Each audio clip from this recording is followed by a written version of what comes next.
Welcome to trading கைடர். நான் உங்கள் தாமோதரன். நம்ம சேனல் சப்ஸ்கிரைப் பண்ணுங்க, லைக் பண்ணுங்க, ட்ரேடிங் நம்பர்களுக்கு ஷேர் பண்ணுங்க. நம்ம சேனல் நிறைய பேர் சப்ஸ்கிரைப் பண்ணியிருந்தீங்க, அவங்க அனைவருக்கும் நம்மளுடைய நன்றி. வாங்க நம்ம இந்த வாரம் நேச்சுரல் கேஸோடைய மூமெண்ட்ஸ் எப்படி இருக்கும், எங்கே ஒரு பிரேக் அவுட் இருக்கும், எங்கே ரிவர்சல் பாயிண்ட் கிடைக்கும், எப்படி பை பண்ணலாமா செல் பண்ணலாமா அப்படிங்கிறத பார்ப்போம். அதுக்கு முன்னாடி பார்த்தீங்க அப்படின்னா அதோடைய ட்ரெண்ட் என்ன அப்படின்னு பார்த்துருவோம். மந்த்லியா டவுன் ட்ரெண்ட் இருக்கு, வீக்லியா சைடு வேல் இருக்கு, டெய்லியில சைடு வேல் இருக்கு, ஹவர்லியில டவுன் ட்ரெண்ட் இருக்கு. ஓவராலாக பார்த்தா ட்ரெண்ட் நமக்கு வீக்கா இருக்கு. ஓகே, நேச்சுரல் கேஸோட சப்போர்ட் ரெசன்ஸ் என்ன அப்படிங்கிறது பார்த்தோம்னா ரெசன்ஸ் வந்து 142, 146, 152, 158, 163. சப்போர்ட் பார்த்தீங்கன்னா 134, 130, 125, 121, 117, 114.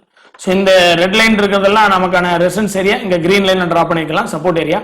ஓவராலாக பார்க்கும்போது மார்க்கெட்டில் பார்த்தீங்கன்னா பெரிய டவுனுக்கு அப்புறம் ஒரு டவுன் ட்ரெண்ட் லைன் வர்றதுக்கான வாய்ப்புகள் அதிகமாக இருக்கு இந்த மூமெண்ட்ஸ் பார்க்கும்போது. ரெண்டாவது நியூஸா பாத்தீங்க அப்படின்னாலும் வந்து யூரோப் கண்ட்ரிகளுக்கான தேவைகள் வந்து இனி அங்க பாத்தீங்கன்னா குளிர்காலம் முடிஞ்சு அங்க வந்து இப்போ வந்து சேஞ்சஸ் ஆயிருக்கு. அதனால வந்து தேவைகள் ரொம்ப குறைவா இருக்கும். இங்க பாத்தீங்க அப்படின்னா வந்து ஸ்டோரேஜ்ல வந்து நேச்சுரல் கேஸஸ் வந்து நிறைய ஸ்டோரேஜ் இருக்கிறதுனாலயோ கண்டிப்பா வந்து இது டவுன் ஆகிறதுக்கான வாய்ப்புகள் அதிகம். நியூஸா பார்க்கும்போது நமக்கு வாய்ப்புகள் அதிகம். அதே நேரத்தில் பாத்தீங்கன்னா இந்த டவுன் ட்ரெண்ட் கரெக்ஷன்ல வந்து 134 கீழே வந்து 4 ஹவர்ல க்ளோஸ் ஆகி அந்த லோ பிரேக் ஆச்சு அப்படின்னா டவுன் ஆகிறதுக்கான வாய்ப்புகள் இருக்கு. அடுத்தடுத்து மண்டேல வந்து அது கீழே க்ளோஸ் ஆகி அந்த லோ பிரேக் ஆச்சுன்னா 130, 125 இந்த டவுன் ஆகிறதுக்கான வாய்ப்புகள் இருக்கு. இனி நமக்கு 148 தாண்டி 1 வீக்ல க்ளோசிங் கொடுத்து அந்த வீக்கோட ஹை பிரேக் ஆகிற வரைக்கும் எவ்ரி ரைஸ் வந்து ரிவர்ஸ் ஆனா செல் அண்ட் பை அப்படிங்கிற கான்செப்ட்ல தான் நம்ம கொண்டு போக முடியும்.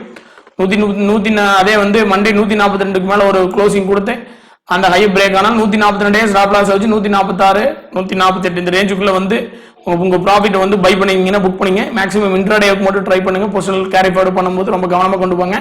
ஏன்னா அந்த ட்ரெண்ட் லைன் டவுன் ஆனாலும் சரி, நியூஸ் பேஸாகவும் பார்க்கும்போது ஓவராலா வந்து நேச்சுரல் கேஸ் வீக்கா இருக்கான வாய்ப்புகள் இருக்கு. அதனால கொஞ்சம் கவனமா ட்ரேட் பண்றது பெட்டர். நமக்கு பாத்தீங்க அப்படின்னா வந்து இந்த மூமெண்ட்ஸ் கூட இருக்கு. ஏன்னா இந்த வாரம் பூரா சைடு வே மூமெண்ட்லயே இருக்கு. ஸோ அதை புரிஞ்சு ட்ரேட் பண்ணுங்க. இந்த வாரத்துக்கான நம்ம natural gas trend and supporters சொல்லியிருக்கோம். அதுக்கான நியூஸ், அதுக்கான ட்ரெண்ட் லைன் கரெக்ஷன் இருக்கு. அதுக்கு எந்த இடத்துல பிரேக் அவுட் 134 அப்படிங்கிற ரேஞ்ச் சொல்லியிருக்கோம். அதே மாதிரி பாத்தீங்கன்னா எந்த இடத்துல இருந்து ஒரு ஸ்ட்ராங் பை கிடைக்குன்னா 148க்கு மேல 1 வீக்ல க்ளோஸ் ஆகி அந்த ஹை பிரேக் ஆன மட்டும் தான் ஒரு நல்ல ஸ்ட்ராங் பை கிடைக்கும். அது வரைக்கும் இதுல கொஞ்சம் கவனமா நம்ம ட்ரேட் பண்ணணும் அப்படிங்கிறதையும் சொல்லியிருக்கோம். ஸோ இதை வர வாரங்களில் வந்து பயன்படுத்தி சரியா ட்ரேட் பண்ணுங்க. தேங்க்யூ. ட்ரேடிங் கைடர்.